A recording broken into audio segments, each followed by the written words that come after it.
A ruthless martial arts instructor publicly humiliates a working-class teenager at a youth tournament, then deliberately breaks the injured boy's arm in front of hundreds of shocked spectators. The arrogant master claims it's necessary discipline, while tournament officials freeze in terror, too intimidated to stop him. But the quiet middle-aged man rising from the bleachers isn't just another concerned parent. This is Donnie Yen himself.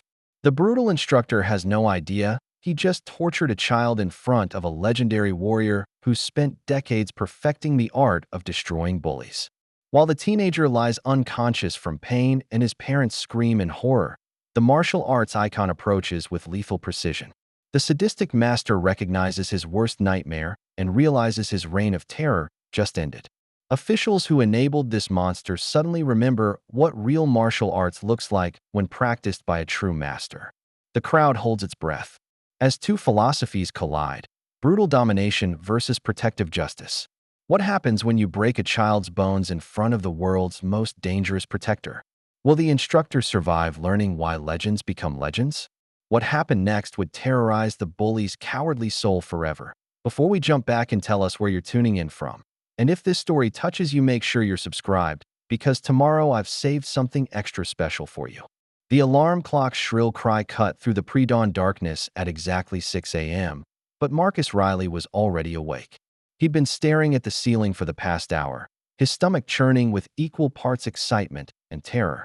Today was the day he'd been training for, the annual Regional Youth Martial Arts Championship at the Phoenix Convention Center. His bedroom told the story of a kid chasing dreams on a shoestring budget. Hand-wrapped focus mitts hung from nails driven into the drywall. A wooden practice dummy constructed from 2x4s and PVC pipes stood in the corner, its surface worn smooth by thousands of strikes. Photographs of Bruce Lee and Jackie Chan watched over his bed like guardian angels, their images cut from magazines and taped to the wall with yellowing Scotch tape. Marcus, honey, breakfast. His mother's voice drifted up from the kitchen, accompanied by the sizzle of eggs in an old cast-iron pan. He pulled on his homemade uniform, white GI pants his mother had sewn from fabric remnants, paired with a tournament T-shirt he'd earned at a local competition 6 months ago. The material was soft from countless washings, and Linda had carefully stitched patches over small tears with thread that didn't quite match. Downstairs, his parents were already dressed for work despite the early hour. Jerry Riley stood at the counter in his construction clothes, a thermos of coffee steaming in his weathered hands.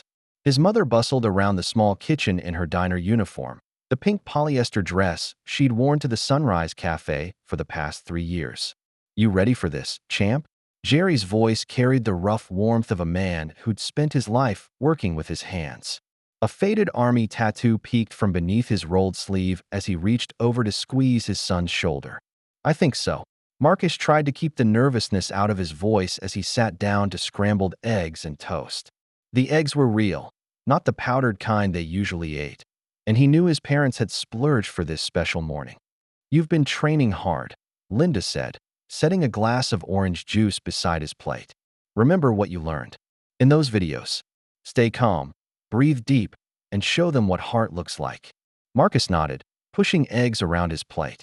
In the backyard, through the kitchen window, he could see the punching bag hanging from the old oak tree, its surface patched with duct tape where the leather had split. He'd spent countless hours out there, practicing combinations and forms while his father watched from the back porch, offering quiet encouragement between sips of beer. "Win or lose, we're proud of you," Jerry said, checking his watch. "But if some rich kid thinks he can push you around because his daddy bought him fancy gear." "Jerry," Linda warned with a smile, "I'm just saying, son, heart beats money every time." Marcus finished his breakfast and gathered his gear bag, a canvas duffel Jerry had brought home from the army, now repurposed for tournament use.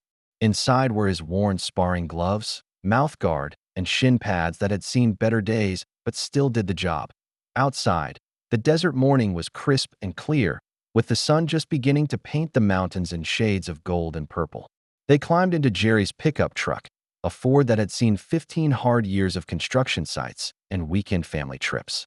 As they pulled out of their modest neighborhood, Marcus pressed his registration papers against his chest like a talisman, feeling the weight of dreams and family sacrifice in the crumpled sheets.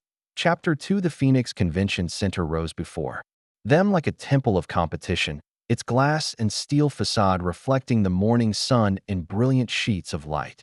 The parking lot was already filling with vehicles that made Jerry's pickup look like a refugee from a junkyard. Gleaming SUVs, luxury sedans, and custom trailers emblazoned with dojo logos and tournament schedules. "Sweet Jesus," Jerry muttered under his breath as they searched for a parking spot between a Mercedes and a truck that cost more than he made in a year. Inside the convention center, the atmosphere hit Marcus like a physical force. Professional banners hung from the rafters displaying the names of elite martial arts academies. Teams of students moved in coordinated groups, their matching warm-up suits crisp and identical, like small armies preparing for war.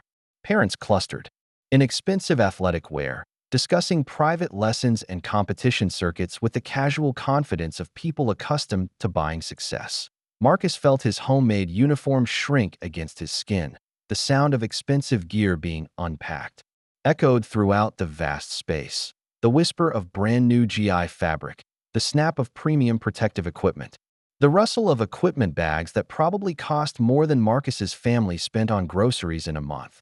Then the black Mercedes arrived. It glided through the parking lot like a predator, sleek and purposeful, before settling into a space near the main entrance that seemed to have been reserved by unspoken agreement.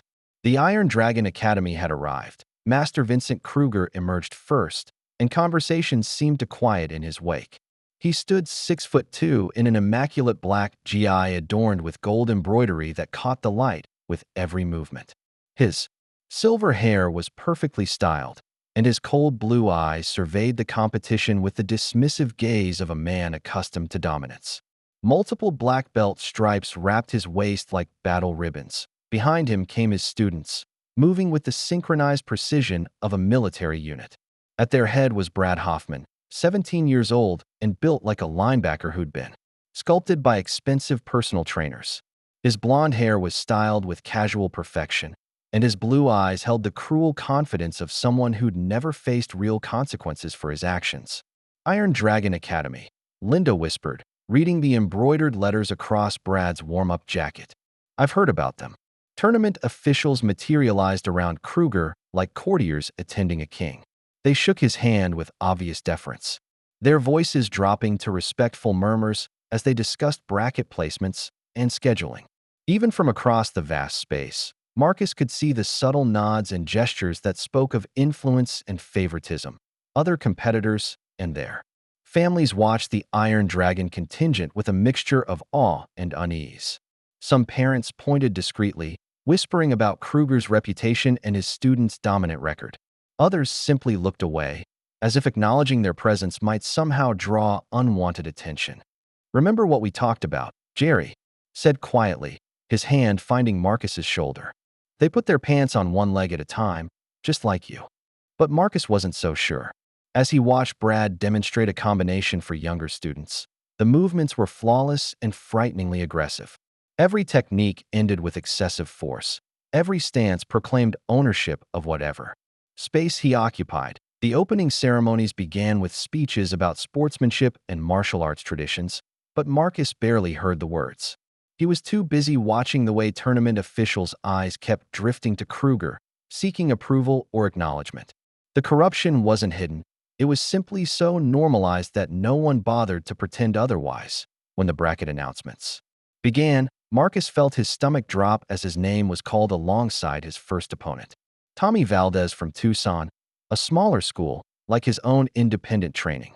At least his first match wouldn't be against the Iron Dragon machine.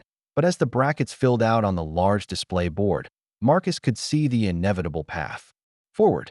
If he won his preliminary matches, he would face Brad Hoffman in the semifinals. The crowd was already buzzing about that potential matchup, and none of the whispers sounded encouraging for the working-class kid with the patched equipment and homemade uniform. The preliminary rounds unfolded like a masterclass in contrasts.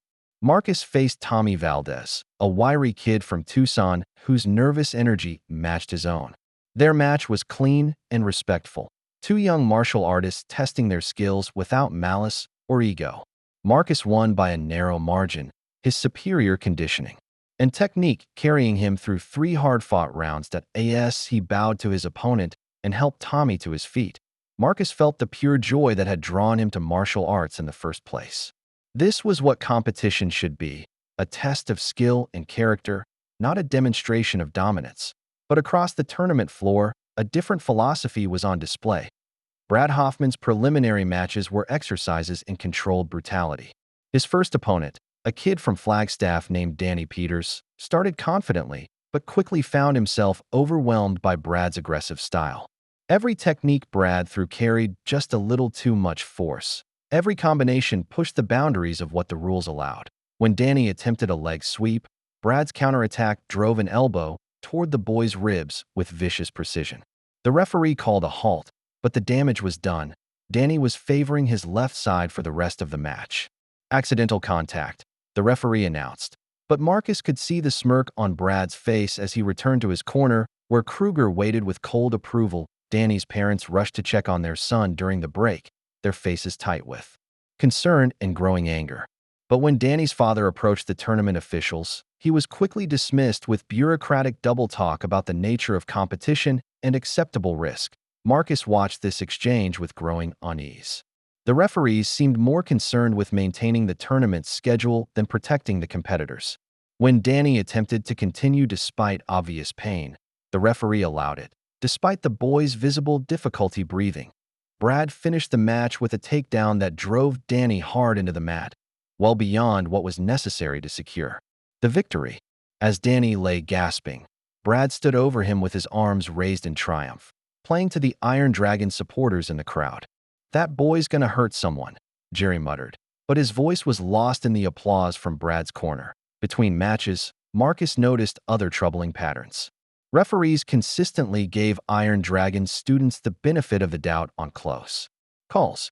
Techniques that would have drawn warnings or point deductions for other competitors were overlooked when thrown by Kruger's athletes. During Brad's second preliminary match, his opponent, a dedicated student from a small Phoenix dojo named Kevin Walsh, actually managed to score early with a beautiful spinning kick that should have earned him 2 points. Instead, the referee called it a glancing blow worth only 1 point, then immediately awarded Brad 2 points for a counterattack that Marcus could clearly see had missed its target. Kevin's instructor protested, but the head judge's dismissive wave ended the discussion before it could begin. In the stands, Kevin's parents exchanged helpless looks, understanding that their son was fighting more than just his opponent. Other families began clustering together, sharing whispered observations about the obvious favoritism. Marcus heard fragments of conversations, stories about other tournaments where Iron Dragon students had received suspicious advantages, where promising young competitors had been eliminated by questionable officiating. "It's been going on for years," an older man told Jerry during a break between matches. "Kruger's got connections throughout the state organization. His students don't just compete, they're given victories." As the preliminary rounds concluded, the tournament board displayed the semifinal matchups. Marcus's name appeared next to Brad Hoffman's, and the crowd's murmur shifted from anticipation to something closer to concerned in the Iron Dragon section. The mood was celebratory. Kruger gathered his team around him, his voice carrying across the floor as he spoke about showing these amateurs what real martial arts looks like. His students laughed and nodded, their confidence absolute. But in the general seating area, parents were pulling their children aside for quiet conversations. Marcus could see the worry in their faces as they watched Brad demonstrate techniques for his teammates, movements that were undeniably skilled but carried an edge of cruelty that had no place in youth competition. Tommy Valdez's father approached the Riley family during the break. "Your boy's got heart," he said quietly to Jerry. "But that Hoffman kid, he's not just trying to win. He's trying to hurt people." Marcus felt the weight of expectations and fears settling on his shoulders. Tomorrow would bring the semifinals, and everyone in the building seemed to understand that he was walking into something far more dangerous than a simple martial arts competition. During the break between preliminary and semifinal rounds, a quiet middle-aged man made his way to the concession stand. David Chen moved through the crowd with unremarkable ease, dressed in faded jeans and a simple polo shirt that had seen better days. Nothing about his appearance suggested wealth or status. He could have been any working father spending his Saturday watching youth sports, but his eyes told a different story. While other spectators chatted or checked their phones, David's attention never wavered from the tournament floor. He carried a small notebook where he occasionally sketched techniques or jotted observations, his pencil moving with the precise economy of someone accustomed to capturing movement and detail. He'd been watching since the opening ceremonies, taking particular note of the officiating disparities and the systematic favoritism shown toward Iron Dragon Academy. What he'd observed wasn't just poor sportsmanship. It was institutional corruption designed to crush the dreams of young martial artists who lacked the right connections to the concession stand. He found himself in line behind Jerry and Linda Riley. They were counting crumpled bills and loose change, trying to afford a sports drink for Marcus between the demanding rounds of competition. "Excuse me," David said quietly, his voice carrying a slight accent that suggested origins far from Arizona. "Your son, Marcus, isn't it? He has beautiful technique." Jerry turned, his weathered face brightening at the unexpected compliment.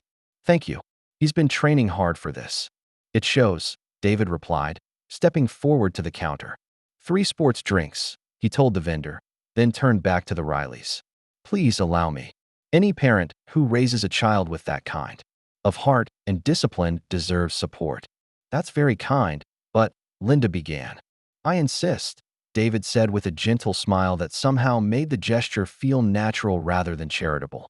"I've been watching the matches today, and your son represents everything good about martial arts." As they walked back toward the seating area, David engaged them in conversation with genuine interest. He asked about Marcus's training background, nodding thoughtfully as Jerry described their backyard setup and the sacrifice required to afford even basic tournament fees. "He's self-taught mostly," Jerry explained. "Videos, books, whatever we could find. Can't afford one of these fancy academies. The best masters often emerge from humble beginnings," David observed. "Heart and character can't be purchased." Linda studied their new acquaintance with the intuitive wariness of a mother who'd learned to read people quickly.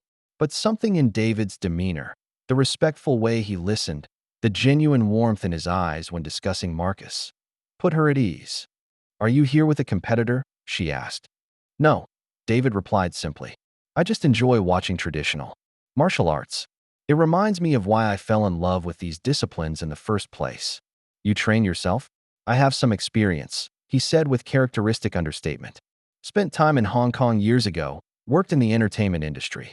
These days I mostly watch and appreciate what the younger generation can accomplish." As they returned to their seats, Jerry gestured toward the lower section where expensive equipment bags and designer warm-ups marked the Iron Dragon territory. "Guess that's a different world down there." David's expression hardened almost imperceptibly. "Money can buy many things," he said quietly, "but it cannot buy honor." They settled into seats together, David positioning himself where he could observe both the tournament action and the crowd's reactions. When Marcus emerged for his semi-final warm-up, David leaned forward with increased attention. "Your son has natural balance," he commented to Linda. "See how he centers himself before each technique? That's instinctive wisdom." Across the floor, Brad Hoffman was demonstrating his warm-up routine with theatrical flair, his techniques aggressive and showy. A small crowd of admirers had gathered to watch, their phones recording his every movement. "Different approaches," Jerry muttered. "Very different," David agreed, his voice carrying undertones that suggested deeper understanding than his casual demeanor implied. As the semi-final introductions began, David pulled out his notebook one final time, sketching quick impressions of both competitors. His drawing of Marcus showed clean lines and balanced stance. His sketch of Brad captured something harder to define, technique corrupted by ego and malice. "Whatever happens in this match," David said quietly to the Riley parents, "remember that your son has already won the most important competition." "What's that?" Linda asked. "The one for his soul." As Marcus and Brad were called to the center mat for their semifinal bout, David Chin closed his notebook and gave the Riley family his complete attention. In a few moments, he would witness something that would force him to abandon his role as quiet observer and step back into a world he'd tried to leave behind. The referee called both competitors to center mat, and Marcus felt the weight of hundreds of eyes upon him. Brad Hoffman strutted forward with theatrical confidence, his expensive GI pristine under the harsh tournament lights. When they bowed to each other, Brad's smirk never wavered, a silent declaration that this would be less a competition than a demonstration. Fight! Brad exploded forward immediately, his opening combination a blur of calculated aggression. Marcus barely managed to deflect the first strike, stumbling backward as Brad pressed his advantage with relentless pressure. The size difference was immediately apparent. Brad had at least 20 pounds of muscle and 3 inches of reach on his smaller opponent. From the stands, David Chen leaned forward, his relaxed demeanor replaced by focused intensity. He could see what the referees were missing, or choosing to ignore. Brad's techniques were undeniably skilled, but they carried deliberate malice. His punches aimed for previously injured areas. His kicks swept low to tangle Marcus's legs. When the referee called for a break, Brad's follow-through consistently arrived a split second late, driving home contact that should have already stopped. Late contact, no penalty, the referee announced after Brad's elbow caught Marcus in the ribs. During a reset in the Iron Dragon section, Kruger's voice cut through the crowd noise like a blade. "Pressure him, Bradley. Show this amateur what real martial arts looks like." Marcus tried to establish his range, using footwork and timing to counter Brad's superior strength. His techniques were clean and precise, earning scattered applause from neutral spectators who appreciated traditional form. But every time Marcus began to find his rhythm, Brad would unleash a barrage of borderline illegal techniques that forced him back into defensive mode. During the second round, Brad's strategy became more apparent. He was deliberately targeting Marcus's left shoulder, throwing combinations designed to wear down the joint through repeated impact. When Marcus attempted a spinning technique, Brad's counter drove directly into the shoulder with vicious precision. Marcus winced but continued fighting, drawing on reserves of heart that impressed even Iron Dragon supporters. His parents gripped each other's hands in the stands, watching their son absorb punishment that went well beyond the bounds of fair competition. "He's trying to injure him," Linda whispered, her voice tight with growing panic. David Chin's notebook lay forgotten in his lap. His eyes tracked every exchange with professional expertise, cataloging the systematic rule violations that the referees somehow failed to see. This wasn't martial arts. It was predatory behavior enabled by corruption. Brad's confidence grew with each successful attack. He began showboating between exchanges, raising his arms to his supporters and making dismissive gestures toward Marcus. The crowd's reaction polarized. Iron Dragon families cheered the domination, while others watched with increasing discomfort. By the end of round 2, Marcus was clearly losing on points, but his refusal to quit had earned grudging respect from neutral observers. Even some Iron Dragon parents were beginning to look uncomfortable as Brad's tactics became increasingly obvious. As round 3 began, Kruger's voice rose above the crowd. "Finish this embarrassment, Bradley. Show them what happens when amateurs waste our time."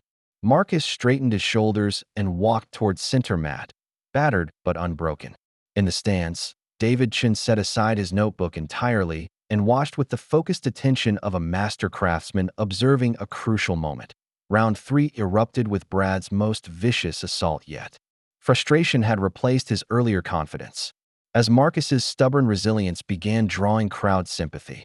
Every time Brad expected his opponent to crumble, the smaller fighter found new reserves of courage. "Stay down," Brad snarled during a brief clinch, his words lost to everyone except Marcus. But Marcus refused to stay down. Each time Brad's superior size and strength drove him to the mat, he rolled away and regained his footing with fluid grace. His technique remained clean despite the punishment, his combinations still flowing with the natural rhythm that had impressed David Chun from the beginning. The referee's inconsistency became more blatant as the round progressed. When Marcus landed a beautiful combination that clearly scored, it was dismissed as insufficient contact. When Brad's retaliatory strike caught Marcus in the throat, a clear illegal technique, the referee called it accidental contact and allowed play to continue. From the Iron Dragon section, Kruger's instructions became increasingly specific and disturbing. "Target the shoulder, Bradley. He's favoring his left side. Exploit the weakness." Brad's next attack was a calculated assault on Marcus's injured shoulder. He trapped Marcus's arm during a grappling exchange and applied torque. That had nothing to do with scoring points and everything to do with causing damage. The audible pop from Marcus's shoulder joint sent a gasp through the crowd. Marcus staggered backward, his left arm hanging awkwardly as pain flooded his system. Any reasonable referee would have stopped the match immediately, but this official hesitated, looking toward the Iron Dragon section as if seeking guidance.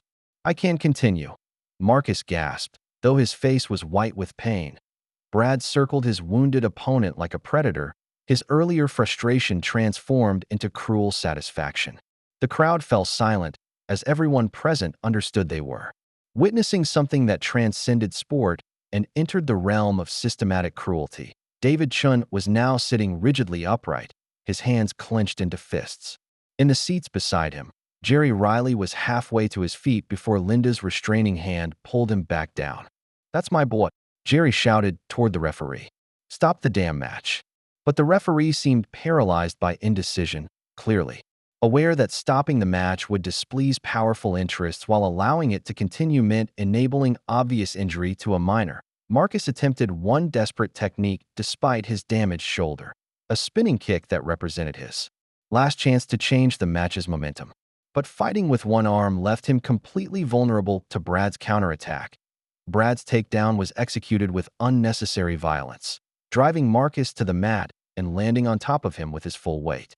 The impact sent Marcus's shoulder beyond mere strain into obvious structural damage. The smaller fighter lay motionless for several seconds, his breathing shallow and his eyes unfocused from pain. Even Brad seemed momentarily uncertain as he realized the extent of damage he'd inflicted. Finally, the referee stepped forward to end what should have been stopped minutes earlier. But before he could raise Brad's hand in victory, another voice cut through the stunned silence. "Enough." Master Vincent Kruger had left his corner and was striding onto the mat, his expensive GI flowing behind him like a cape. His cold blue eyes fixed on Marcus with undisguised contempt as the injured teenager struggled to sit upright. "This pathetic display has wasted everyone's time," Kruger announced, his voice carrying clearly through the silent arena. "Now we'll see what a real injury looks like." In the stands, David Chun was already moving. Kruger's voice echoed through the suddenly silent arena as he stood over Marcus like a conqueror surveying the defeated. The tournament officials froze, uncertain how to handle this unprecedented breach of protocol from someone whose influence permeated the entire organization. "This boy claims to be injured," Kruger announced to the crowd, his words dripping with theatrical contempt. "Let me show you the difference between a warrior and a pretender." Marcus tried to roll away, clutching his damaged shoulder, but Kruger's movement was swift and predatory. Before anyone could react, the master had seized Marcus's injured arm with both hands. "Stop!" Jerry Riley's voice cracked across the arena as he vaulted over 2 rows of seats, but security personnel moved to intercept him before he could reach. The mat. Linda's scream pierced the air as Kruger applied deliberate pressure to Marcus's shoulder joint. "Vincent, please," she cried, using his first name as if personal appeal might reach whatever humanity remained in the man. But Kruger's cold blue eyes showed no trace of mercy as he manipulated the injured limb with clinical precision. He wasn't acting in anger or heat of the moment. This was calculated demonstration designed to send a message about power and consequences. "Real martial artists don't quit because of discomfort," Kruger declared to the horrified crowd. "They push through weakness and discover strength." The audible crack of Marcus's arm breaking silenced even the Iron Dragon supporters. Several parents in the crowd gasped and turned away, unable to watch as the 16-year-old's body went limp from shock and pain. Marcus's eyes rolled back as consciousness fled, his young body's natural response to trauma that exceeded its ability to process.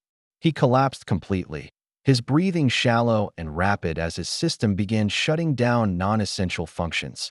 Tournament officials stood paralyzed, their faces pale with the recognition that they were witnessing something that would end careers and trigger investigations. But none possessed the courage to confront Kruger directly. His network of influence had created a culture where even obvious criminality was met with institutional paralysis. Brad Hoffman backed away from the scene, his earlier arrogance replaced by genuine shock. Even in his Kruger-conditioned worldview, this level of brutality against a defenseless opponent crossed lines he hadn't known existed. Riley finally broke free from security, but Linda was faster, dropping to her knees. Beside her unconscious son, her hands hovered over his broken arm, afraid to touch anything that might cause additional damage. "Someone call an ambulance," she screamed, her voice cracking with maternal anguish. Kruger straightened his GI and turned to address the crowd, with the satisfied air of someone who had just delivered an important lesson. "Perhaps now these children will understand the commitment required for serious martial arts training." That was when David Chun reached the tournament floor. His movement through the crowd had been so fluid and purposeful that security never thought to stop him. He wasn't running or shouting. He simply moved with the inevitable progress of flowing water, arriving at the mat's edge just as Kruger finished his grotesque speech.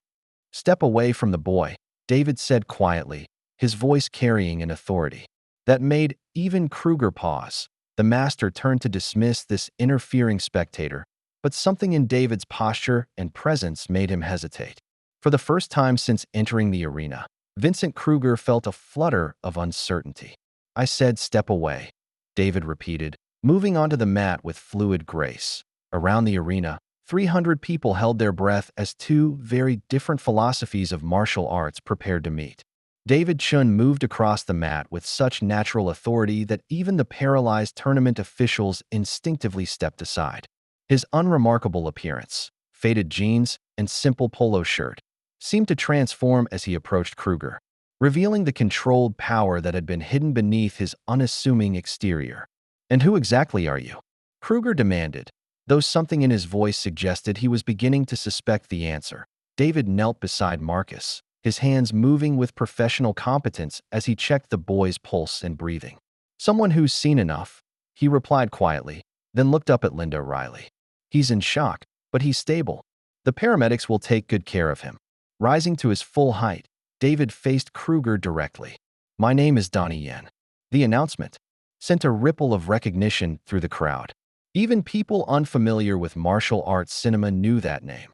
The legendary action star whose films had defined modern martial arts choreography for an entire generation. Kruger's face went through a series of expressions: surprise, recognition, and finally a cold smile of understanding.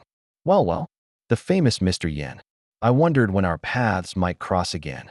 "Hong Kong was 8 years ago, Vincent," Donnie said, his voice carrying the weight of old grievances.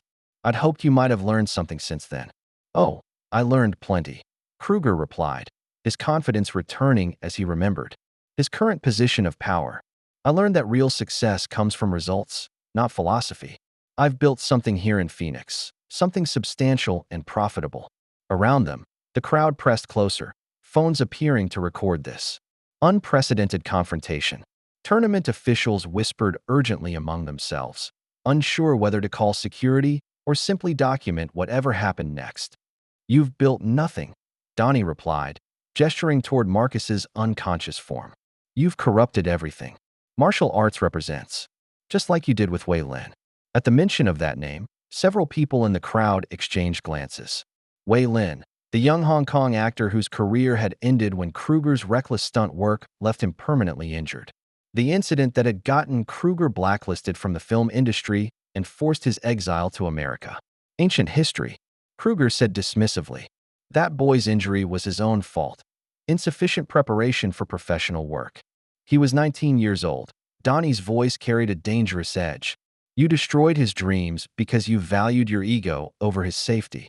The paramedics finally arrived, their professional efficiency breaking the tension as they moved to assess Marcus's condition.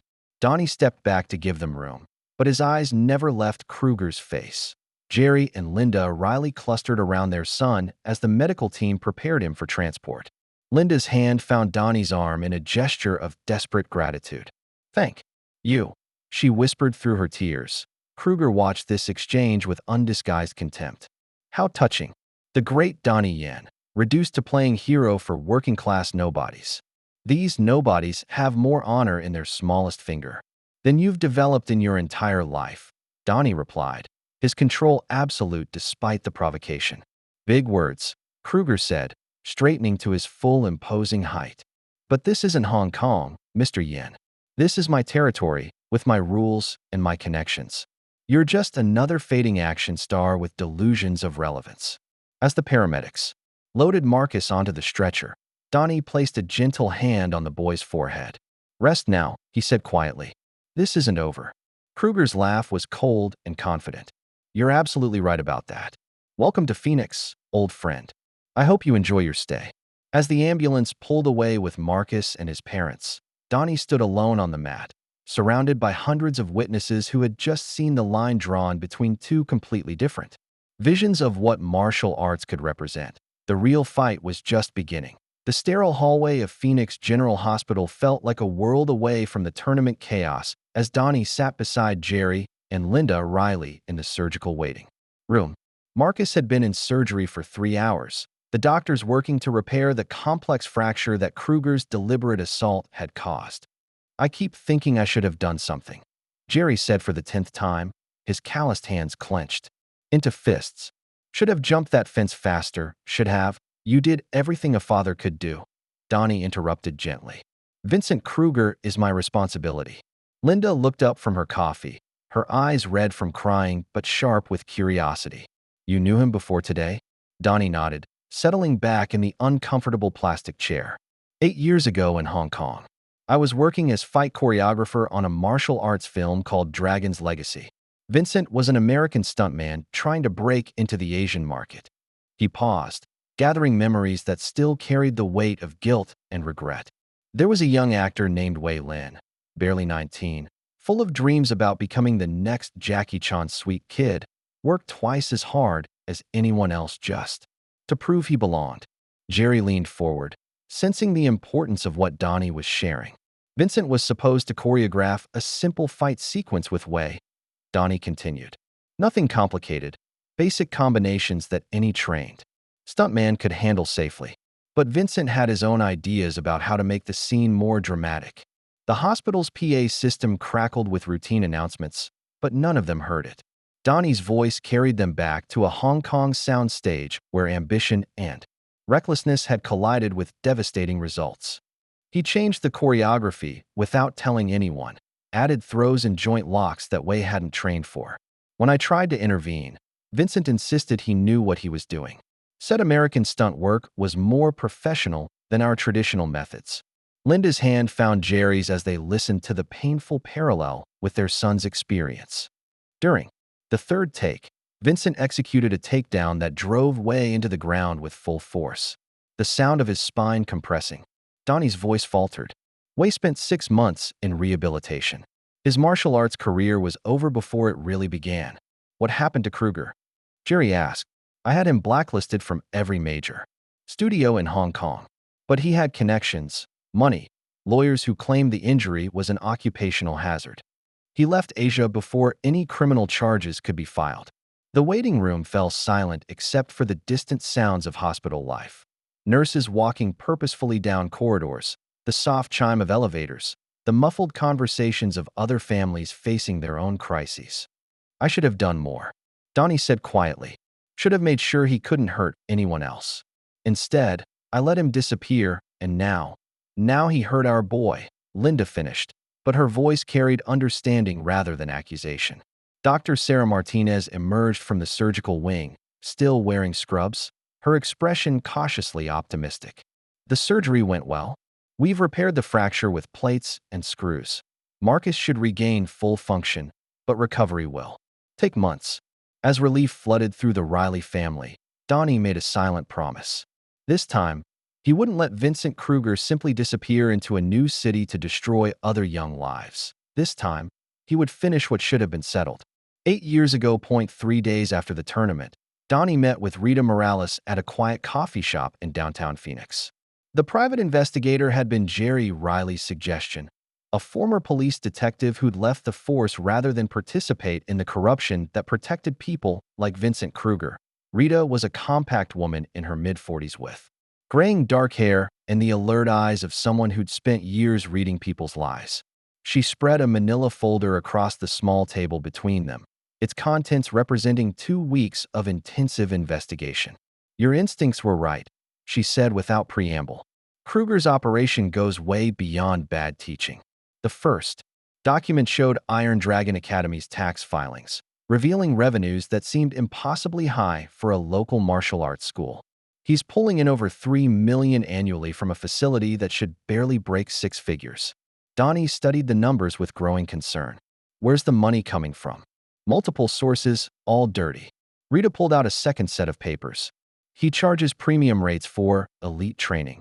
But that's just the surface. Look at this.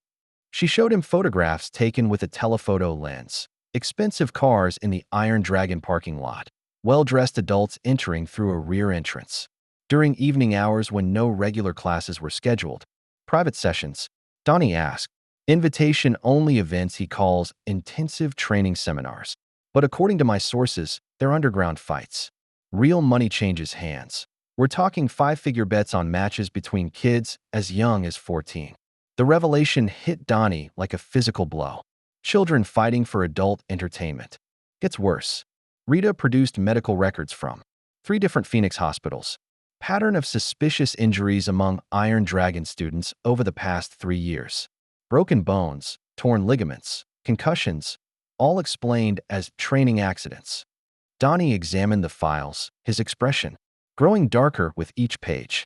Names, ages, injury descriptions, a catalog of young lives damaged by systematic exploitation.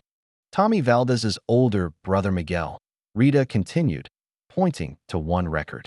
Lost vision in his left eye during an exhibition match 6 months ago.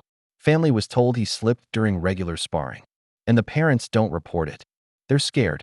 Kruger has connections throughout the tournament circuit.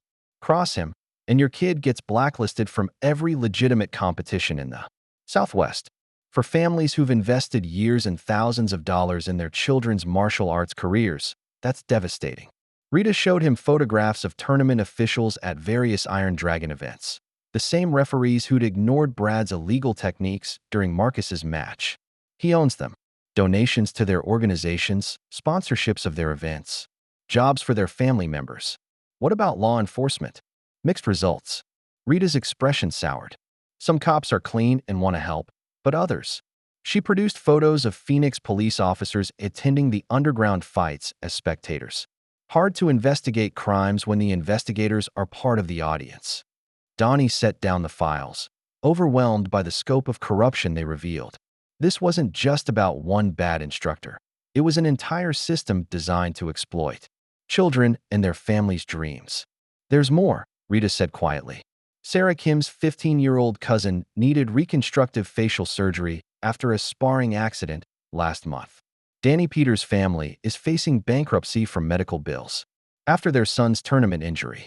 These aren't isolated incidents. They're the inevitable result of Kruger's business model. Business model, Donnie repeated, tasting the bitter irony of the phrase. He's turned martial arts into a pyramid scheme where kids get hurt for adult profit, Rita confirmed. The tournament victories feed his reputation. The reputation draws wealthy clients to the underground fights, and the fights generate money to buy more tournament influence. Donnie closed the folder, his decision crystallizing. What do you need from me? Evidence. Testimony. Someone with enough credibility and resources to take on his entire network. Rita leaned forward. But understand, he's not going to roll over quietly. You go after Kruger, he'll come after everyone you care about. Through the coffee shop window, Donnie could see normal Phoenix life continuing. People heading to work, students walking to class, parents pushing strollers. All of them blissfully unaware that their community harbored a predator who fed on children's dreams. Then we'd better make sure we do this right the first time, he said. 2 weeks after Marcus's surgery, Donnie stood in the Riley family's backyard, watching the teenager practice basic forms with his arms still in a cast. The morning sun painted long shadows across the modest space that would soon become something more significant than either of them imagined. Focus on your center, Donnie instructed as Marcus attempted a one-handed sequence. Martial arts isn't about your arms or legs. It's about your spirit's balance. Marcus nodded, his face tight with concentration. The cast made everything more difficult, but Donnie's patient instruction was revealing possibilities the boy had never considered. This wasn't the aggressive, domination-focused training he'd expected. It was something deeper and more thoughtful. Why? Wing Chun? Marcus asked during a water break, sitting on the back porch beside his teacher. Because Wing Chun teaches you to use an opponent's force against them, Donnie explained. You don't need to be the strongest or fastest. You need to be the most centered and precise. Behind them, the sliding door opened as Linda brought out fresh lemonade. Over the past 2 weeks, she'd watched her son transform from a defeated victim into someone rebuilding himself with genuine purpose. Donnie, she said, settling beside them, there's been talk in the neighborhood. Other parents are asking questions. Word had spread quickly through Phoenix's martial arts community about the confrontation at the tournament. Parents who'd watched their children struggle against Iron Dragon's systematic advantages were beginning to reach out, seeking alternatives to the corruption that had dominated their sport. What kind of questions? Donnie asked. Tommy Valdez's parents called yesterday, Marcus said. His older brother Miguel wants to train with someone who won't hurt him for entertainment. Donnie nodded thoughtfully. Miguel, the teenager who'd lost vision in one eye during one of Kruger's underground fights. Rita's investigation had revealed the true circumstances behind his training accident. There's also the Kim family, Linda continued. Their daughter Sarah has been asking about proper instruction since her cousin got hurt. As if summoned by their conversation, a car pulled into the Riley driveway. Tommy Valdez emerged with his parents and older brother Miguel, whose left eye bore the clouded evidence of permanent damage. Mr. Yen, Miguel said as they approached the backyard, could I speak with you? The 19-year-old's story poured out in careful, measured words. The invitation to Iron Dragon's elite training program, the promises of advanced instruction, and tournament opportunities, the gradual escalation from legitimate sparring to something darker and more dangerous. They called it reality training, Miguel explained. Said real martial artists had to be tested under pressure. But it wasn't testing, it was gladiator fights for rich people's entertainment. Other families began arriving throughout the morning. The Peterses, whose son Danny was still recovering from his tournament injuries. The Washingtons, whose daughter Ashley had quit martial arts entirely after watching Kruger's students dominate through intimidation. Even some former Iron Dragon families who'd finally found the courage to seek alternatives. By noon, 8 families had gathered in the Riley backyard, creating an impromptu community meeting that would change all their lives. We can't afford fancy academies, Danny's father said bluntly. But we want our kids to learn real martial arts, not whatever Kruger was selling. Donnie looked around the circle of hopeful faces. Teenagers who'd been broken by corrupted instruction, parents who'd been bankrupted by medical bills and tournament fees, families seeking something their community had lost. Traditional martial arts isn't about fancy facilities, he said finally. It's about proper instruction, mutual respect, and character development.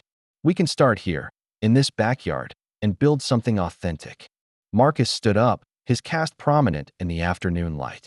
I want to help teach the younger kids. Show them it's possible to love martial arts without being afraid. Linda wiped away tears as she watched her son step into a leadership role she'd never imagined possible. Jerry emerged from the house, having listened to the entire conversation from the kitchen window. What do you need from us? He asked Donnie. Just space, time, and families willing to prioritize character over winning, Donnie replied. Everything else we can build together.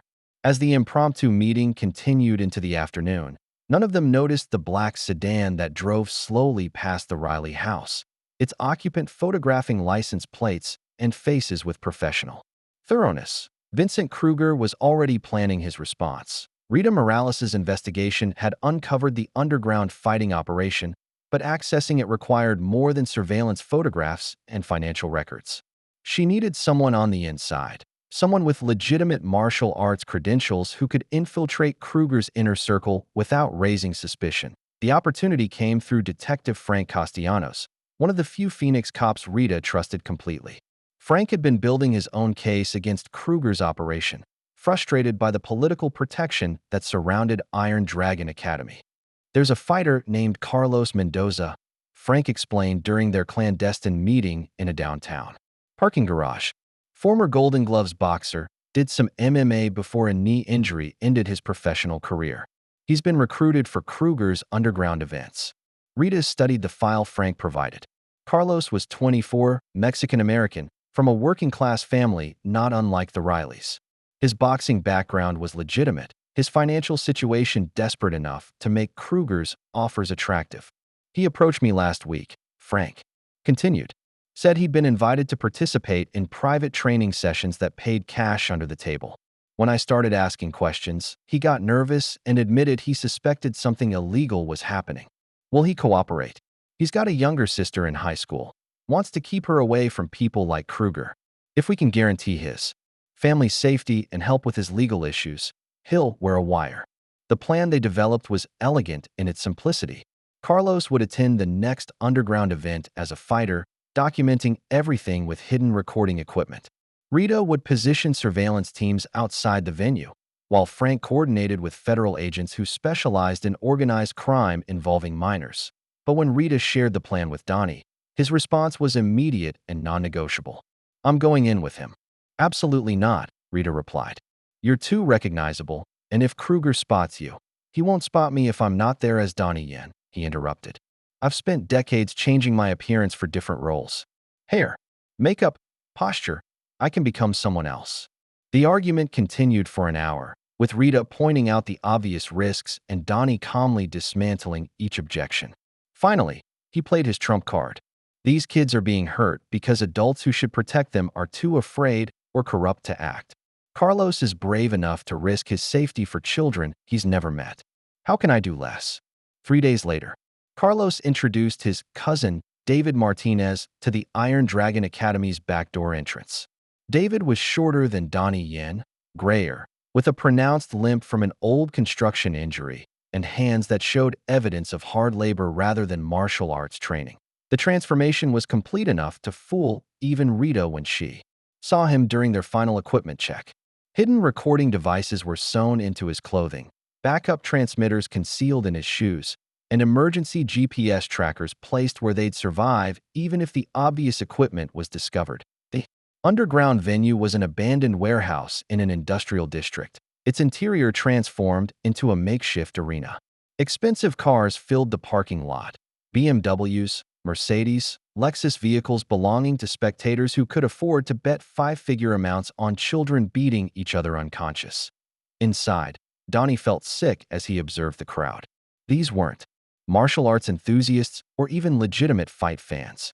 They were wealthy voyeurs feeding on violence. Their excited chatter focused entirely on betting odds and the entertainment value of watching teenagers damage each other for money. The fighters were kept in a separate area, away from the spectators.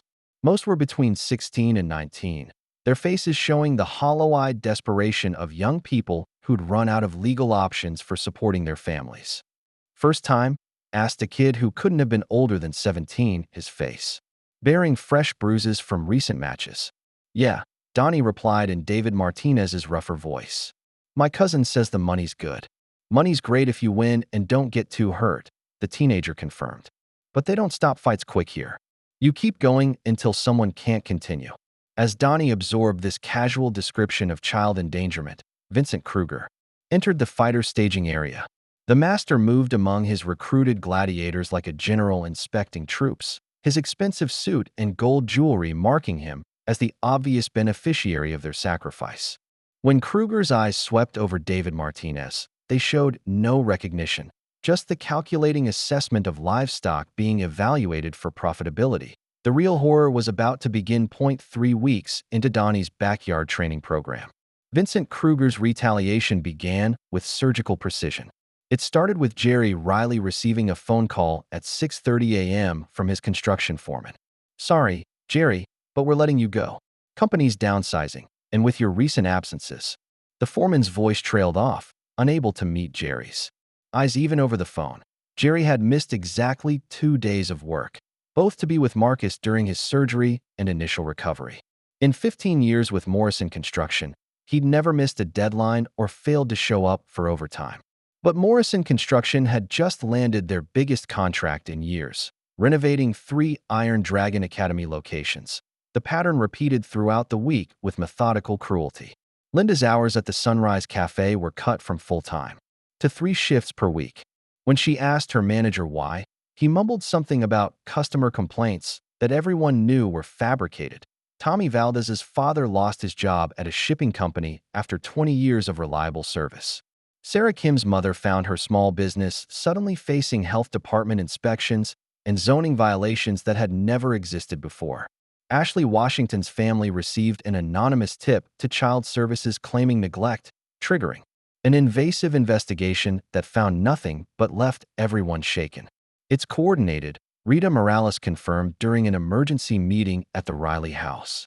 Same pattern in each case. Employers or agencies receiving pressure from businesses connected to Kruger's network. Donnie studied the financial records Rita had compiled, his anger building as he recognized the systematic destruction of innocent families. How extensive is his influence? More than we initially understood, Rita replied grimly. Iron Dragon Academy sponsors youth leagues, donates to police athletic programs, and provides security consulting for local businesses. He's built a web of financial dependency that makes him nearly untouchable. The psychological pressure was equally devastating. Marcus came home from school with reports of whispered threats from Brad Hoffman's friends. Miguel Valdez was followed home from work by men in expensive cars who made no effort to hide their surveillance. Parents found their children's social media accounts receiving anonymous messages describing graphic violence. We could just stop, Linda said quietly during one particularly difficult evening. Go back to our lives, pretend none of this happened, and let him keep hurting other kids. Marcus asked, his cast making his gestures awkward but his voice firm. Mom, he broke my arm because he enjoyed it. What happens to the next kid who can't afford to fight back? Jerry wrapped his arm around his wife's shoulders. The boy's right. We've come too far to quit now. But the financial pressure was becoming unbearable. Medical bills from Marcus's surgery were mounting, unemployment benefits wouldn't cover their mortgage, and the other families were facing similar crises. Several parents had already approached Donnie privately, expressing regret about joining the training program and fear about continuing. He's trying to starve us out, Danny Peters' father observed. Make the cost of resistance higher than the cost of submission. Donnie looked around the circle of worried faces. Good people who'd done nothing wrong except want better martial arts instruction for their children. Kruger's message was clear: oppose him, and he would systematically destroy every aspect of their lives. There's something else, Rita said, producing a manila envelope with obvious reluctance. Kruger's people have been asking questions about Marcus specifically. They want to know his school schedule, his doctor's appointments, his therapy sessions. The threat hung in the air like poison gas, unspoken but understood by every parent present. The challenge came on a Thursday evening, delivered with theatrical precision designed to maximize psychological impact. Kruger arrived at the community center where Donnie's group had begun holding classes, accompanied by Brad Hoffman and two other advanced Iron Dragon students. Parents and children were scattered across the gymnasium floor, working through wing chun forms and partner exercises that emphasized control and respect. The atmosphere was warm and supportive, everything that Iron Dragon Academy was not. How touching, Kruger announced as he strode through the entrance, his voice echoing off the gymnasium walls. The great Donnie Yen, reduced to charity work in a community center. Conversations stopped as families turned to face the intruders. Several children moved instinctively closer to their parents, remembering the tournament and the casual cruelty they'd witnessed there. Donnie stepped forward, positioning himself between Kruger and his students. Vincent, to what do we owe the pleasure? I've come to make you an offer, Kruger replied, pulling a folded document from his jacket pocket. A formal challenge, according to traditional martial arts customs. You and me, settling our differences like men.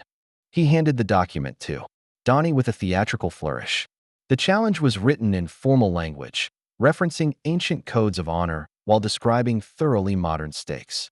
If you win, Kruger continued, his voice carrying clearly to every corner of the gymnasium, I'll close Iron Dragon Academy and leave Phoenix permanently. My students, my business, my entire operation gone. Murmurs rippled through the assembled families. The offer seemed too good to be true, which immediately made everyone suspicious of the catch. And if you win? Donnie asked, though his tone suggested he already knew the answer would be unacceptable. You stop this pathetic charade. Kruger gestured dismissively at the community center and its occupants. Publicly apologize for slandering my reputation and methods. Admit that your Hollywood fantasy has no place in real martial arts instruction. That's not all. Brad Hoffman spoke up, his voice carrying the same cruel satisfaction Donnie remembered. From the tournament. You also pay damages for the business you've cost Iron Dragon Academy. Kruger smiled coldly as he elaborated. $50,000 for each family that's left my program to join your little hobby group. Plus legal fees for the defamation lawsuits we'll file against everyone who's made false statements about our training methods. The parents exchanged horrified glances as they calculated the financial implications. Between the families present and others who'd been forced to leave Kruger's program, the total would exceed $500,000, money none of them possessed. And where exactly would this traditional match take place? Rita Morales asked from the gymnasium entrance, where she'd been quietly documenting the confrontation. My facility, naturally, Kruger replied.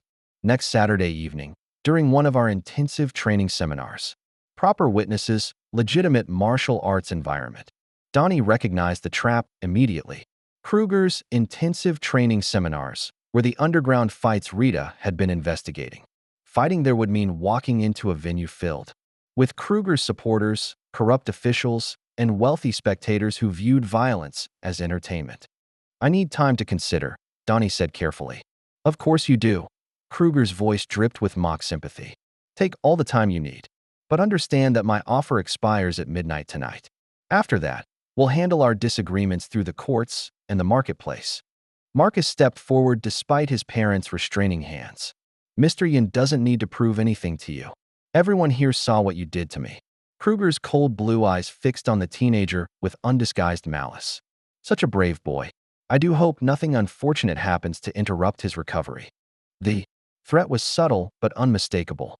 Jerry Riley started forward, but Donnie's restraining gesture stopped him from doing something that would only make the situation worse. Midnight, Kruger repeated as he turned to leave. Choose wisely, Mr. Yen. Some decisions can't be undone. As the Iron Dragon group departed, the gymnasium fell silent except for the sound of children who didn't fully understand what they'd witnessed, but knew instinctively that something terrible had just happened. Donnie looked around at the worried faces of families who'd trusted him to protect them, and realized that refusing Kruger's challenge would only delay the inevitable. The man wouldn't stop until he destroyed everyone who dared to oppose him. The abandoned warehouse sat in Phoenix's industrial district like a predator waiting to feed. From the outside, it appeared unremarkable. Corrugated metal walls, few windows, a loading dock that hadn't seen legitimate use in years. But the expensive cars filling the hidden parking area told a different story. Donnie arrived alone, having insisted that his students and their families stay away despite their protests.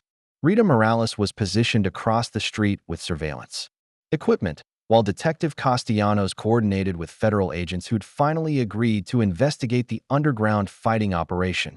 Inside, the warehouse had been transformed into a modern gladiatorial arena. Professional lighting illuminated a regulation-sized mat, surrounded by bleachers filled with wealthy spectators. The crowd was older, well-dressed, and animated by the kind of excited energy that came from anticipating violence. Welcome to the real martial arts world. Kruger greeted Donnie at the entrance, his expensive suit replaced by traditional black GI adorned with gold embroidery. No safety rules, no protective equipment, no mercy for the weak. The spectators included faces Donnie recognized from Rita's investigation. Tournament officials who'd enabled Kruger's corruption, wealthy businessmen who bet on children's suffering, even some Phoenix police officers who should have been shutting down the illegal operation instead of attending as customers in a sectioned area near the makeshift ring. Donnie spotted the young fighters who provided entertainment between featured matches. Most were teenagers, their faces showing the hollow-eyed desperation of kids who'd run out of legal options for supporting their families. Nervous? Brad Hoffman asked as he approached with several other Iron Dragon students. The boy's earlier arrogance had evolved into something darker, the confidence of someone who knew the fix was in. Should I be? Donnie replied, his attention focused on calculating exit routes and identifying potential threats among the crowd. The contract signing was performed with elaborate ceremony. complete with witnesses and video documentation. Kruger made a show of reviewing the terms. His departure from Phoenix versus Donnie's public humiliation and financial ruin. The stakes seemed absurdly one-sided, which only confirmed Donnie's suspicion that Kruger had no intention of honoring any agreement. As the preliminary fights began, Donnie watched with growing horror as teenagers beat each other unconscious for the entertainment of adults who cheered each dropped body like a touchdown. The referees were present only to restart action. They made no effort to protect fighters or enforce safety rules. "Magnificent, isn't it?" Kruger commented, settling beside Donnie to watch a 16-year-old girl absorb punishment that would have stopped any legitimate match. Pure martial arts, without the softness of modern safety regulations. "This isn't martial arts," Donnie replied quietly. "It's exploitation. It's reality," Kruger corrected. "These children learn what their bodies can endure, what their spirits can overcome. The weak are eliminated, the strong emerge stronger." As the featured match approached, Donnie noticed increased security around the warehouse perimeter.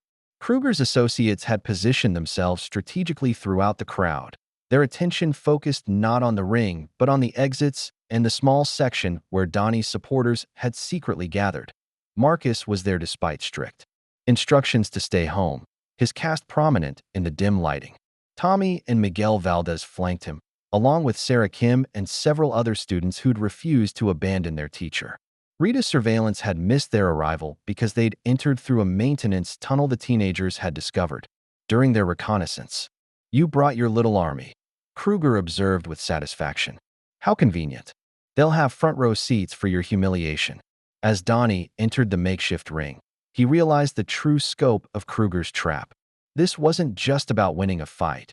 It was about demonstrating absolute power in front of witnesses who would spread the story throughout Phoenix's martial arts community. But Kruger had made one crucial miscalculation. He'd assumed that Donnie Yen the celebrity would be the same as Donnie Yen the protector. He was about to learn the difference. The fight began with Kruger immediately pressing his size and strength advantage, his opening combination designed to overwhelm rather than outfight. But Donnie's decades of experience showed immediately. He flowed around the assault like water, using precise Wing Chun principles to redirect Kruger's aggression without absorbing its impact. "Is that all you've got?"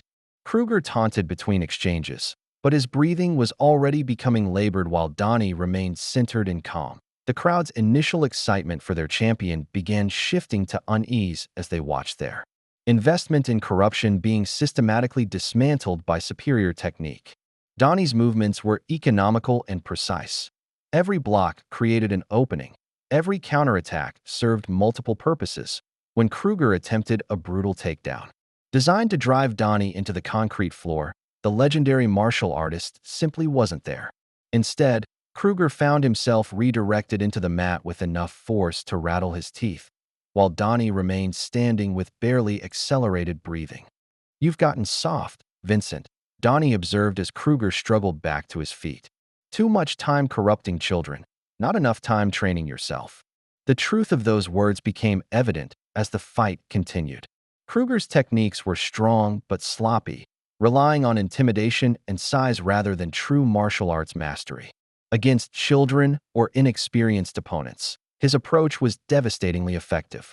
Against someone with Donnie's skill and conditioning, it was merely embarrassing. Donnie's dominance became undeniable. Kruger's backup plan activated with cruel precision. "Now!" Brad Hoffman shouted from the crowd. Suddenly, several of Kruger's associates moved toward the section where Marcus and the other students were watching. The teenagers found themselves surrounded by adult men whose intentions were clearly hostile. "Leave them alone," Marcus shouted, trying to position himself between a much larger man and Sarah Kim, but his cast made him awkward and vulnerable.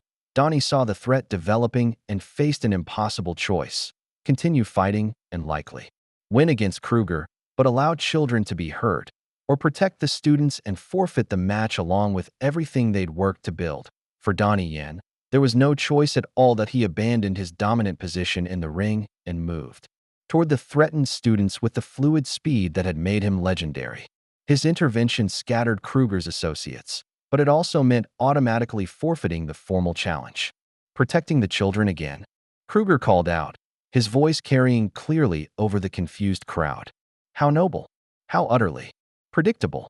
What happened next transformed the evening from calculated humiliation into genuine horror. As Donnie helped Marcus and the other students toward the exits, Kruger's remaining associates launched a coordinated assault. These weren't martial artists. They were street thugs hired specifically for their willingness to hurt anyone Kruger designated as an enemy. Donnie found himself fighting multiple opponents while trying to shield teenagers who'd never experienced real violence. His legendary skills were tested not by formal combat, but by the desperate need to protect innocence while absorbing punishment from attackers who followed no rules except causing maximum damage that a baseball bat caught him across the ribs. Brass knuckles opened a gash above his left eye. Multiple opponents working together gradually wore down even his exceptional conditioning and skill, but he never stopped fighting, and he never let them reach the children. When Rita Morales' surveillance team finally breached the warehouse entrance, they found Donnie Yen unconscious on the concrete floor, his body positioned between a group of shaken but unharmed teenagers and the scattered remains of Kruger's hired thugs. Vincent Kruger stood over the scene like a conquering general, already spinning the narrative for his wealthy supporters and corrupt officials. Ladies and gentlemen, he announced with theatrical satisfaction, this is what happens when Hollywood fantasy meets martial arts reality.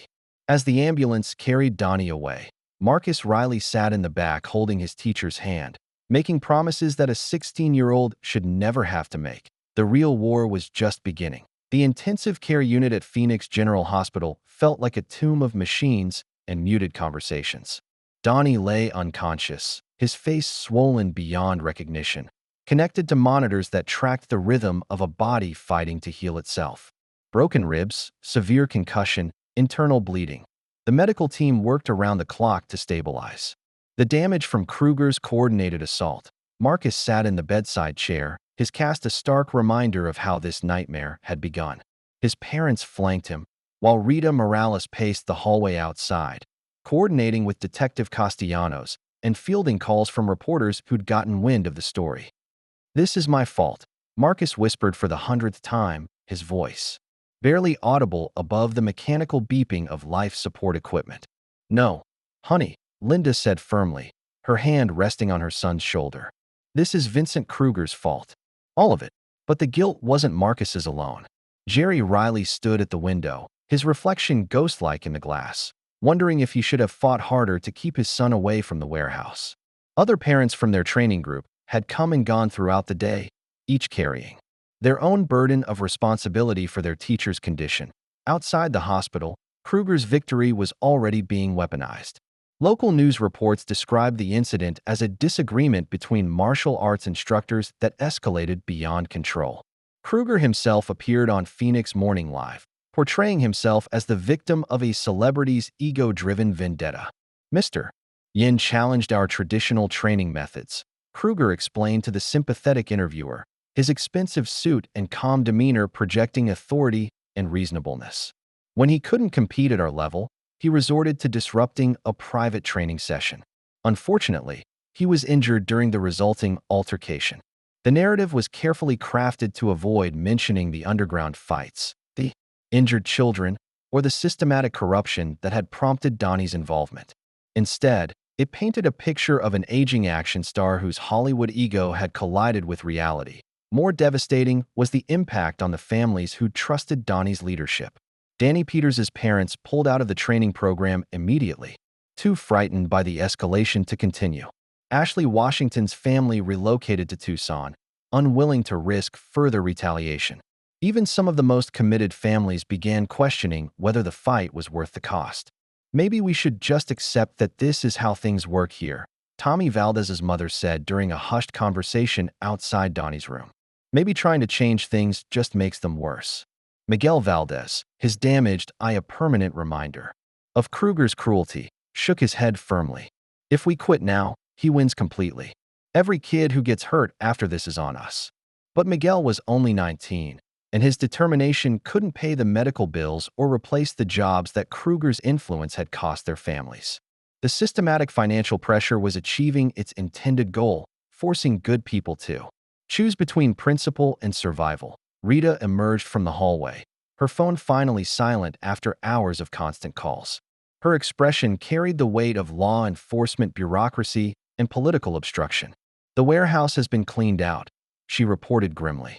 "No evidence of illegal fighting, no witnesses willing to testify, no proof that anything other than a training accident occurred." Marcus looked up from his bedside vigil, his young face hardened by experiences no teenager should endure. "So he gets away with it? Again? Not if we don't let him," Rita replied. But her voice carried more determination than confidence. That I in the bed between them. Donnie Yen remained unconscious, his legendary skills reduced to the simple fight for survival that played out in ICU rooms around the world every day. Marcus Riley had never considered himself a leader, but desperation and loyalty had transformed the 16-year-old into something his injured teacher would have recognized with pride. 5 days after Donnie's hospitalization, Marcus gathered the remaining students in the most unlikely of places, the abandoned lot behind Peterson's auto repair, where Danny's father had once worked before Kruger's influence cost him his job. "We can't train at the community center anymore," Marcus explained to the small group that had answered his secretive text messages. "Kruger's people are watching it, and we can't risk getting anyone else in trouble." Sarah Kim adjusted her worn practice gloves, her determination evident despite her family's financial struggles. "My cousin is still in physical therapy because of what happened at Iron Dragon. We can't just quit." Miguel Valdez nodded agreement, his damaged eye serving as a permanent reminder of what they were fighting against. "Marcus is right. If we stop training, everything Mr. Yin taught us dies with his program." The group was smaller now. Only 8 students whose families had refused to be intimidated by Kruger's systematic retaliation. They met before dawn and after sunset, practicing Wing Chun forms in hidden spaces throughout Phoenix, while their teacher fought for his life in intensive care. Marcus had absorbed more of Donnie's instruction than anyone realized. His leadership wasn't based on superior technique. His caste limited his physical demonstrations, but on his understanding of the philosophical principles that made martial arts meaningful. "Remember what he taught us about centeredness," Marcus said as they practiced in the dim light of the auto repair shop. "It's not about the space you're in or the equipment you have. It's about finding balance inside yourself." Meanwhile, Rita Morales was building her case through different channels. The federal investigation had stalled due to political pressure and destroyed evidence, but she discovered something that might prove more effective than law enforcement: the power of social media and public opinion. Working with Tommy's older brother Carlos, the boxer who'd originally helped expose the underground fights, Rita began documenting testimonies from former Iron Dragon students and their families. These weren't formal legal statements, but heartfelt accounts of systematic abuse that painted a picture no amount of political influence could whitewash. The first video featured Miguel Valdez telling his story directly to the camera, his damaged eye providing undeniable evidence of the consequences of Kruger's training methods. Miguel's calm, factual description of how he'd lost his vision was more powerful than any dramatic recreation could have been. "I trusted Master Kruger because everyone said he was the best," Miguel explained, his voice steady despite the emotion of reliving the experience. "I thought the pain and fear were part of becoming stronger. It took losing my sight to understand that real strength doesn't come from hurting people." Sarah Kim's testimony followed, describing the pressure placed on families to keep quiet about injuries and the financial retaliation faced by anyone who questioned Iron Dragon's methods. Her 15-year-old cousin appeared alongside her, the surgical scars on her face serving as visual evidence of what training accidents really looked like. The videos began circulating through Phoenix's martial arts community, shared by parents who'd previously been too afraid to speak publicly. Comments sections filled with similar stories from other states, suggesting that Kruger's operation was part of a broader pattern of corruption in youth martial arts. "People are starting to listen," Rita reported during one of the group's secret training sessions. "The local news stations are asking questions, and the State Athletic Commission is getting pressure to investigate." But Marcus understood that media attention and investigations moved slowly, while Kruger's influence operated with immediate effect. Every day that passed meant more children at risk and more families destroyed by his systematic retaliation.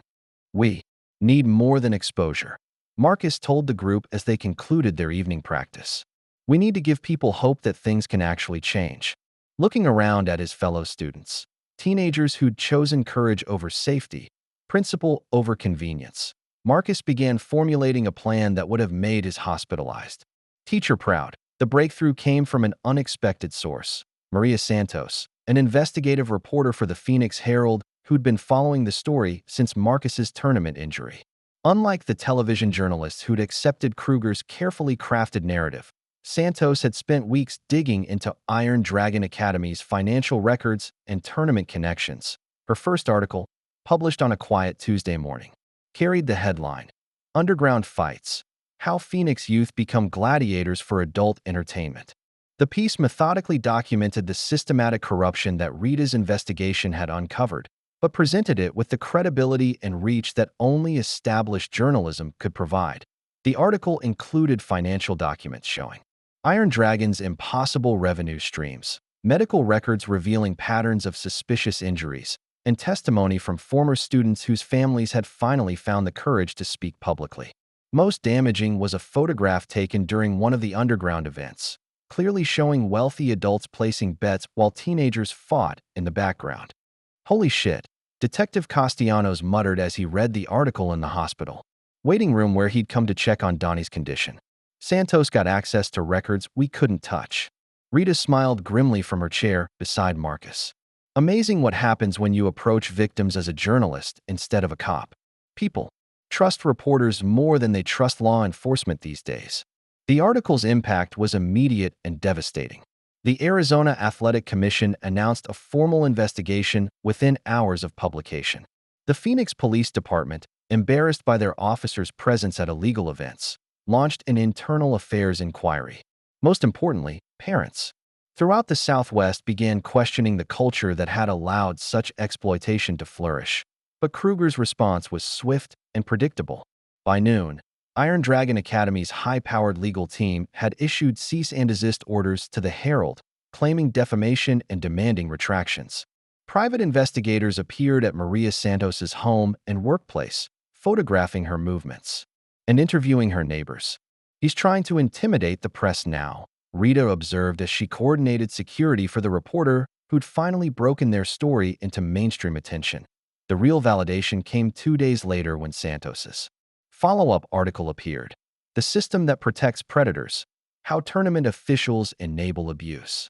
This piece named specific referees and judges who'd consistently favored Iron Dragon students, detailed the financial relationships that compromised their objectivity, and revealed the informal network that had blacklisted families who complained about unsafe conditions. Several tournament officials resigned immediately rather than face public scrutiny. Others issued statements claiming they'd been misled about Iron Dragon's methods and promising to implement new safety protocols. The entire Southwest youth martial arts establishment found itself under microscopic examination for the first time in decades. Marcus read each article carefully during his daily vigil at Donnie's bedside, sharing the developments with his unconscious teacher as if journalism could somehow reach through the barriers of medical sedation. People are finally listening, Mr. Yen, Marcus said quietly, holding up Santos's latest article. The whole system is starting to crack. But the most significant response came from an unexpected source. Legitimate martial arts organizations from around the country began reaching out to support the Phoenix families who'd been victimized by corruption. Established schools offered scholarships, master instructors volunteered their time, and tournament organizers promised fair officiating for any competitors willing to travel outside Kruger's sphere of influence. We're getting calls from California, Texas, even New York, Rita reported during the group's latest clandestine meeting. Real schools want to help rebuild what Kruger destroyed. The support was emotionally overwhelming for families who'd felt isolated and powerless for so long. But Marcus understood that external support, while valuable, couldn't replace the local community they needed to build. Mr. Yen always said that real change happens from the inside, he told the group. People from other states can help us, but we have to fix Phoenix ourselves. As if responding to the rising tide of exposure and accountability, Donnie's medical condition finally began to stabilize. The swelling in his brain decreased, his vital signs strengthened, and doctors began discussing the possibility of consciousness returning. Marcus squeezed his teacher's hand and felt something he hadn't experienced since the warehouse. Hope. Donnie's eyes opened on a Thursday morning, 6 weeks after the warehouse assault. The first face he saw belonged to Marcus Riley, whose cast had finally been removed, but whose presence at the bedside had remained constant throughout the recovery period. "Hey, teacher," Marcus said softly, his voice thick with relief and emotion. "Hey yourself, student," Donnie replied, his voice raspy from weeks of medical intervention, but carrying the warmth that had made him such an effective instructor. The doctors were cautiously optimistic about Donnie's recovery, though they warned that the head trauma would require months of rehabilitation. More importantly to everyone present, his cognitive functions appeared intact. The sharp intelligence and philosophical insight that had made him a master teacher had survived Kruger's assault. "Fill me in," Donnie said after the medical team completed their examinations and pronounced him stable enough for conversation. Marcus, Rita, and Jerry Riley took turns updating him on everything that had happened during his unconsciousness. The media exposure, the official investigations, the support from legitimate martial arts organizations, all of it represented progress that would have seemed impossible just 2 months earlier. "And our students?" Donnie asked, his priorities immediately clear despite his medical condition. "Still training," Marcus replied with pride. "We've been meeting in secret, practicing what you taught us. Miguel's technique has improved dramatically, and Sarah's been helping teach the newer kids." Donnie's smile was the first truly bright moment the hospital room had seen in weeks. Character development continues even without formal instruction. That's the mark of real understanding. But the conversation took a serious turn when Rita described the scope of Kruger's ongoing retaliation. Several families had been forced to relocate due to economic pressure. Others lived in constant fear of surveillance and intimidation. The man's network of influence remained largely intact despite the media attention. "He's like a cancer," Rita explained. "We've exposed him, but he's still spreading through the system." Donnie listened thoughtfully, his injuries clearly slowing his mental processing but not diminishing his strategic thinking. When Rita finished her update, he made a request that surprised everyone present. "I want to announce a tournament," he said quietly. "Donnie, you can barely sit up," Jerry protested. "Maybe focus on getting better before a legitimate tournament." Donnie continued, his voice gaining strength. "Proper safety protocols, ethical officiating, emphasis on character development over winning. Everything that Phoenix's martial arts community has been denied for years." Marcus understood immediately. "You want to show people what real competition looks like." "Exactly. We can't just tear down Kruger's corruption. We have to build something better to replace it." The plan that emerged over the following days was ambitious almost to the point of impossibility. Donnie would use his celebrity status and connections to organize a major regional tournament that emphasized traditional martial arts values while providing opportunities for young competitors who'd been victimized by the existing system. "I can get legitimate sponsors," Donnie explained from his hospital bed, his phone constantly buzzing with calls from martial arts equipment companies, film industry contacts, and tournament organizers who wanted to support his vision. Real safety equipment, qualified medical staff, referees who can't be bought or intimidated. The Phoenix Integrity Tournament, as it came to be known, would serve multiple purposes. It would provide a platform for honest competition, demonstrate that ethical martial arts instruction could be financially viable, and create a template that other regions could copy to clean up their own corrupt systems. But most importantly, for the young people who'd suffered under Kruger's regime, it would offer Marcus and his fellow students a chance to compete again, this time under conditions that honored their courage rather than exploiting their dreams. "You think we're ready?"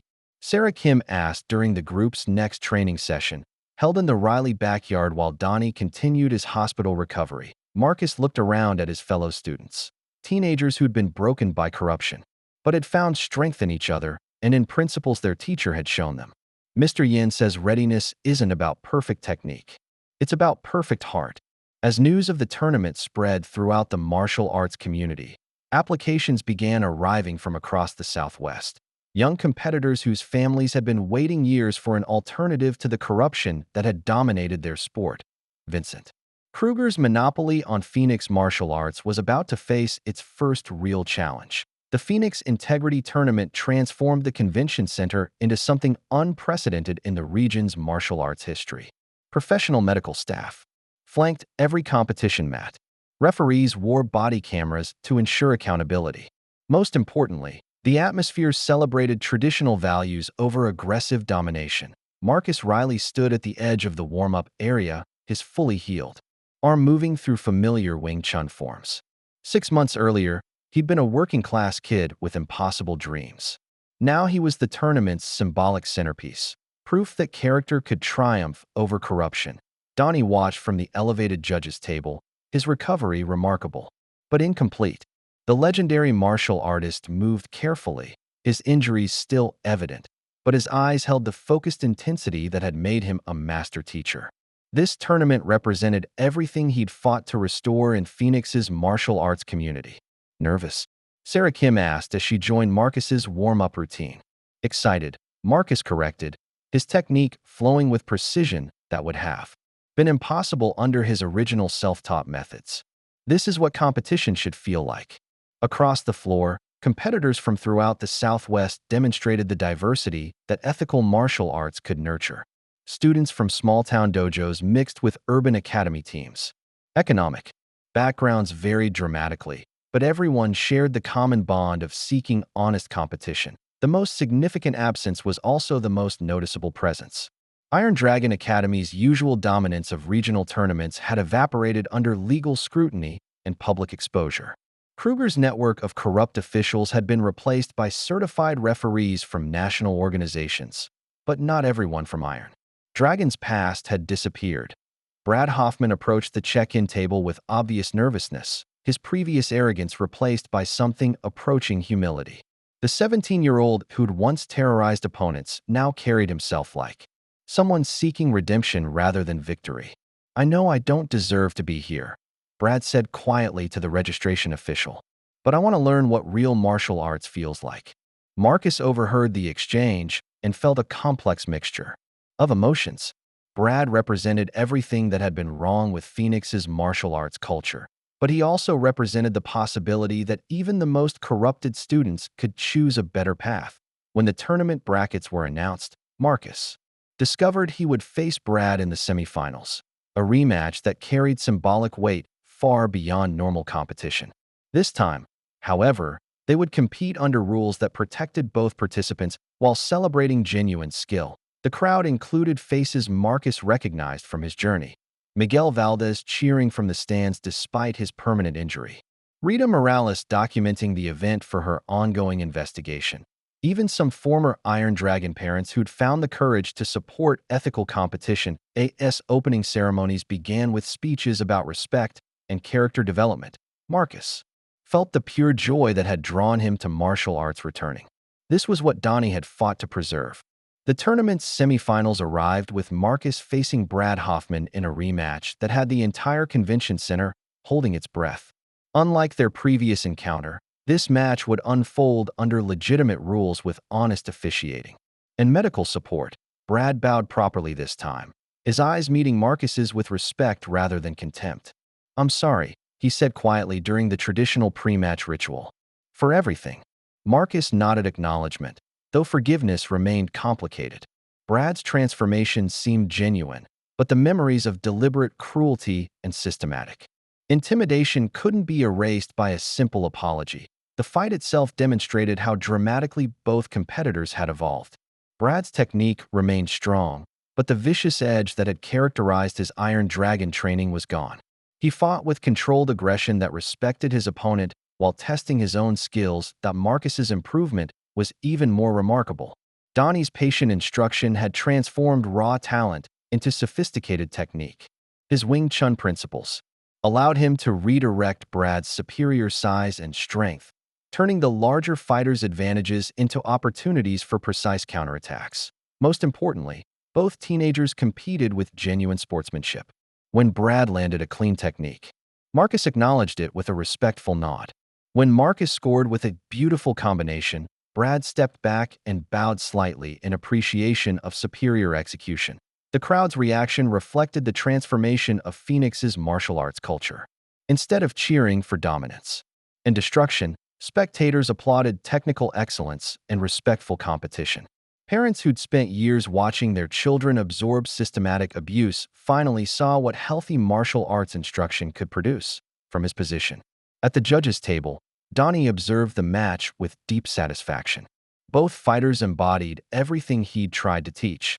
That true martial arts competition elevated all participants rather than destroying the defeated. But the match was interrupted by an unexpected development. Vincent Kruger entered the convention center through the main entrance, moving with the theatrical confidence that had once intimidated entire tournaments. His appearance created an immediate stir throughout the venue. Security personnel moved to intercept him, but Kruger carried himself with the authority of someone who believed rules didn't apply to his circumstances. "Ladies and gentlemen," Kruger announced in a voice that carried clearly across the competition floor, "I've come to witness this pathetic attempt to replace real martial arts with Hollywood fantasy." The match between Marcus and Brad stopped as referees dealt with the disruption. Competitors and spectators turned toward the entrance where Kruger stood like a general surveying conquered territory. But this time, he faced something he'd never encountered before: a unified community that had learned to stand together against corruption and intimidation. Rita Morales was already documenting his presence with professional recording equipment. Detective Castellanos spoke quietly into his radio, coordinating with backup officers positioned throughout the venue. Most importantly, the parents and students who'd suffered under his regime no longer showed fear when confronted by his presence. Donnie rose slowly from the judge's table, his movements careful but determined. The convention center fell silent as two philosophies of martial arts prepared for their final confrontation. This time, however, Kruger would face more than just one opponent. He would face an entire community that had chosen character over corruption. Kruger's entrance had been calculated for maximum psychological impact, but he discovered a community transformed by months of struggle and solidarity. Instead of the fear and submission he expected, he faced hundreds of people who'd learned to stand together against intimidation. "This is a private event, Vincent," Donnie said clearly as he approached his longtime adversary. "You're not welcome here." "Private?" Kruger laughed, his voice echoing off the convention center walls. "This is supposed to be a legitimate tournament, isn't it? Surely you wouldn't deny entry to Phoenix's most successful martial arts instructor." Detective Castellanos appeared at Kruger's shoulder, his presence professional but unmistakably authoritative. "Sir, you're trespassing on private property. You need to leave immediately." "Am I being arrested?" Kruger asked with theatrical innocence. "For what crime?" "Attending a public martial arts competition." The legal reality was frustrating. Despite everything they knew about his methods, Kruger had never been formally convicted of criminal behavior. His lawyers had successfully portrayed every incident as civil disputes or training accidents beyond legal prosecution. But this time, Kruger faced something more powerful than law enforcement: public accountability. Maria Santos stepped forward. With her recording equipment, her journalism having already exposed much of Kruger's corruption. "Master Kruger, would you like to comment on the families who've left your program due to safety concerns?" "I have no comment for biased journalism," Kruger replied, but his confidence wavered slightly as he recognized the trap he'd walked into. Around the convention center, phones appeared as parents and students began documenting his presence and behavior.